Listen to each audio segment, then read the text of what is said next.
Ô Seigneur Jésus-Christ, nous, tes fils et filles, nous nous rassemblons en prière, en révérence devant le grand mystère de ta passion.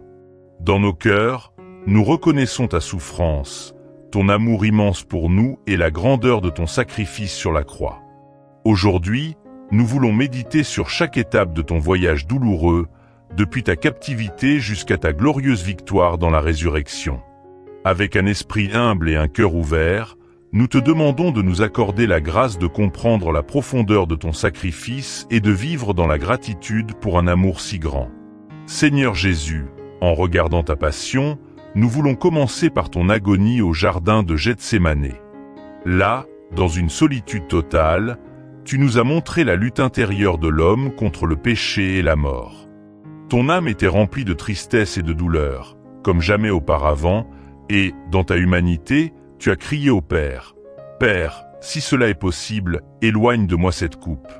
Toutefois, que ma volonté ne soit pas faite, mais la tienne. » Mon 26, 39. Ô Jésus, tu nous as révélé la parfaite soumission à la volonté du Père, malgré la souffrance que tu savais qu'il allait venir. Chaque goutte de ta sueur, mêlée au sang qui coulait lors de ton agonie, était un signe de ton amour pour nous. Lorsque tu fus arrêté, ô Seigneur, nos cœurs se sont serrés en voyant que, bien que tu sois le Fils de Dieu, tu t'es livré entre les mains de tes ennemis.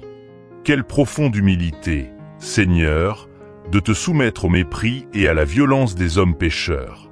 Tu savais ce qui allait arriver, le faux jugement, la torture et la mort.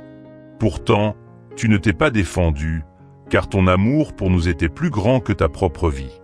Lorsque tu fus attaché et conduit comme un agneau à l'abattoir, tu acceptas ton destin, afin d'accomplir la volonté du Père et de nous sauver de la mort éternelle. Toi, qui es le roi de l'univers, tu acceptas d'être traité comme le plus petit, sans te plaindre, sans protester. Ô Jésus, pendant ton jugement devant Pilate, tu fus silencieux comme un agneau, tandis que la foule criait pour ta condamnation. Comme il est difficile de comprendre ton silence face à l'injustice, mais c'est dans ce silence que nous trouvons ta force divine. Dans ton silence, tu nous as montré que la véritable justice ne repose pas sur les paroles des hommes, mais sur la volonté du Père. Ta condamnation fut un mystère d'amour. Tu t'es livré à la mort, afin que nous puissions vivre. Lorsque tu fus flagellé, ô Seigneur, la souffrance était insupportable. On fouetta ton dos et tes jambes furent cruellement frappées, comme une punition infligée aux coupables, mais tu n'étais pas coupable. C'est toi, Seigneur, le juste, qui as pris sur toi tous nos péchés. Dans ces coups, tu as enlevé notre culpabilité et notre honte. Chaque coup de fouet fut un acte de miséricorde, un rappel que, par tes blessures, nous avons été guéris.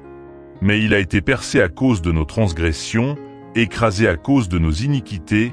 Isaïe 53, 5. Ô Seigneur, tu as permis que ton corps soit déchiré, afin que nous puissions être restaurés. Lorsque l'on plaça la couronne d'épines sur ta tête, Seigneur Jésus, ta souffrance était indescriptible. Ces épines qui perçaient ton front étaient une humiliation publique, une moquerie de ta royauté divine. Mais toi, roi de l'univers, tu acceptas le mépris et la douleur avec une grande dignité. Ta couronne n'était pas faite d'or et de pierres précieuses, mais de douleur et de souffrance. Ta royauté n'était pas de pouvoir terrestre, mais d'humilité, de sacrifice et d'amour. Et lorsque tu fus condamné à la croix, Seigneur, tu portas le poids de tous les péchés du monde. Ton corps fut déchiré, saignant sous le poids de la croix, et pourtant, tu persévéras jusqu'à la fin. Ta souffrance physique fut extrême, mais la souffrance spirituelle, l'abandon du Père, était encore plus profonde. En chemin vers le Golgotha, tu tombas plusieurs fois, mais tu te levais toujours, nous montrant que même dans les chutes de la vie, nous devons nous relever et continuer. Chaque pas que tu faisais nous enseignait que la souffrance a un but, sauver ceux qui étaient perdus. Ô Seigneur, sur la croix, tu remis ton esprit au Père, et d'un cri de victoire, tu dis « Tout est accompli ». À ce moment-là, l'œuvre de notre salut fut accomplie. Le voile du temple se déchira de haut en bas, et l'humanité fut réconciliée avec Dieu. Tu portas sur toi toute la honte, toute la culpabilité, tout le poids de nos péchés. Toi, le juste, tu mourus pour nous, les pécheurs, pour nous donner la vie éternelle.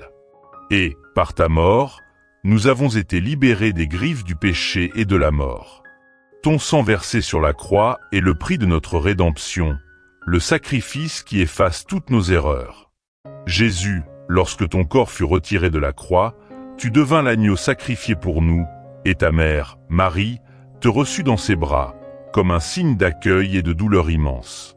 Elle qui t'a engendré, t'a allaité et a pris soin de toi, te reçut maintenant mort, comme l'agneau parfait qui vint pour expier les péchés du monde. Quel mystère de douleur et d'amour!